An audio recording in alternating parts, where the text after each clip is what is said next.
Salut, c'est la Croûtique. Et aujourd'hui, on parle de Along with the Gods, The Two Worlds. Sorti en 2017, produit et réalisé par Kim Myung-hwa, il s'agit d'un film sud-coréen d'action-aventure avec sa bonne dose de drame familial et une pincée d'enquête. Ça vous semble un pari intenable?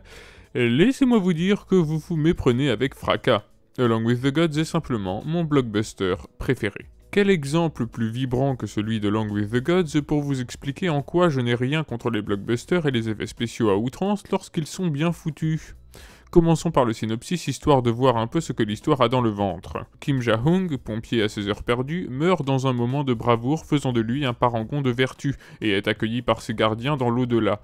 Là-bas, il devra traverser les différents tribunaux des enfers qui le jugeront pour ses torts commis et le puniront au besoin. Occasion pour le film de nous faire revivre à reculons les événements de la vie de Kim Ja-hung. Mais ce n'est pas tout, puisqu'un esprit malveillant a envahi l'au-delà, ce qui signifie qu'un proche du pompier est mort dans le déshonneur. Gangrim, le chef parmi les trois gardiens, part donc enquêter sur Terre pour voir qui est mort et dans quelles conditions, remontant au passage dans le temps pour mener à bien la mission qu'il s'est donnée. Ce qui veut dire que l'on suit le présent de Kim Ja-hung et le passé de Kim Ja-hung, mais à l'envers, tout en ayant en parallèle l'enquête de Gangrim sur Terre et qui passe lui aussi du présent au passé.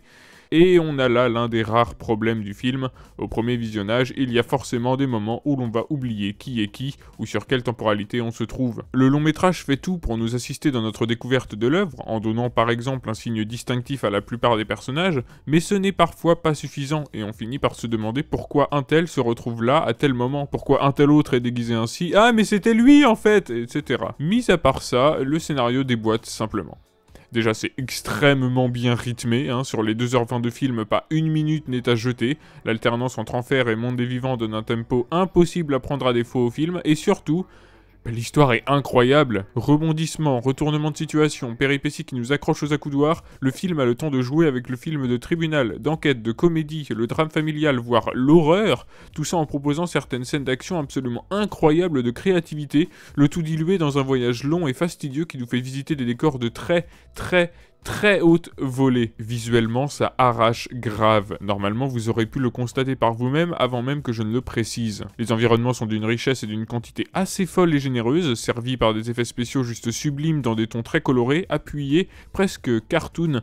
Et ce n'est pas étonnant lorsque l'on sait que Along with the Gods est adapté d'un manhwa, et le réal a tout compris quant à comment adapter l'œuvre. Les plans sont toujours assez larges, extrêmement composés, les mouvements de caméra sont toujours sensés, ont toujours quelque chose à dire, notamment sur la démesure des décors ou de l'action, et surtout, cette caméra, elle se permet de sacrés trucs. Le tout premier plan du film donne la couleur. Il s'agit d'un petit plan séquence durant lequel on introduit le personnage principal, son sauvetage héroïque, toute sa vie, qu'on ne comprendra que plus tard, mais on introduit aussi la caméra hyper mobile, centrée sur l'action, qui ne coupe pas pour un oui ou pour un non, qui nous montre les choses, tant la vie que la mort, littéralement, et surtout, qui propose une esthétique et une manière de filmer qu'on n'a pas chez nous, en Europe ou dans le cinéma américain.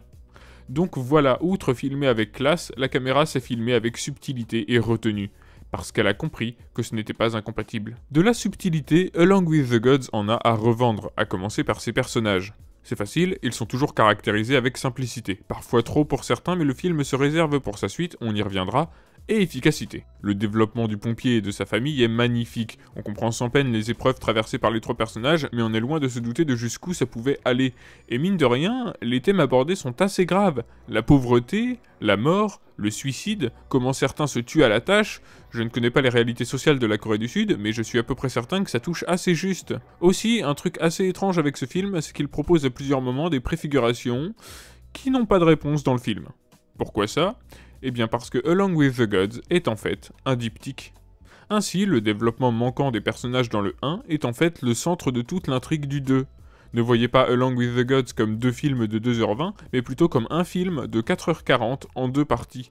Ça change beaucoup de choses et apporte des éléments de réponse bienvenus à des questions que nous étions en droit de nous poser une fois face au premier film pris seul. Il y a plein de scènes qui m'ont marqué et que je garderai longtemps en tête. Je prendrai pour exemple les scènes de découverte des tribunaux, notamment celui dans l'eau, que je trouve incroyablement rafraîchissant.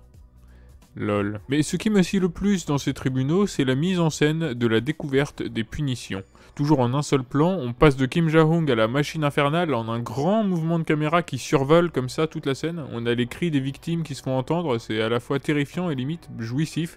vu la manière dont c'est représenté. Ce sont des scènes particulièrement cruelles pourtant, et encore une fois, on voit très rarement ce genre de choses dans le cinéma à grand spectacle qu'on connaît. C'est tellement inventif, c'est une petite merveille de créativité ce film. Et c'est pas tout, tant qu'on parle des scènes avec effets spéciaux, regardez-moi les scènes de course-poursuite qui impliquent Gangrym, et un personnage dont je ne dévoilerai pas ici l'identité. Le nombre d'idées à la seconde pour illustrer l'urgence, et vas-y que je t'enchaîne des zooms, des travelling compensés, des plans qui adoptent presque la vue de Gangrym, donc à la première personne. On a même des plans qui semblent faits pour être vus en 3D. Il y a plein de moments dans le film où la profondeur de champ est extrêmement travaillée, notamment parce qu'une fois de plus, la caméra se permet vraiment de se balader partout. C'est pas un film d'action, hein. Il y a vraiment très peu de scènes de combat ou quoi, surtout étalées sur une si longue durée. Mais alors quand c'est fait avec le même soin que tout le reste, et wow. Donc voilà, je suis loin d'avoir tout abordé, mais je pense avoir fait un tour assez raisonnable du propriétaire pour vous donner envie de vous intéresser au film, si c'est votre délire.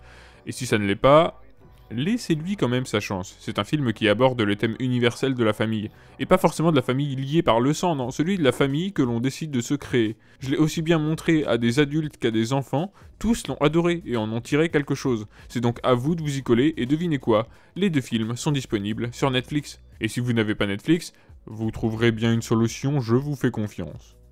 Merci de m'avoir écouté louer un film que j'adore jusqu'au bout, n'hésitez pas à me dire ce que vous avez aimé dans cette vidéo, ce que je pourrais améliorer, et surtout de me dire ce que vous avez pensé de ce film une fois visionné. C'était La Croûtique, salut.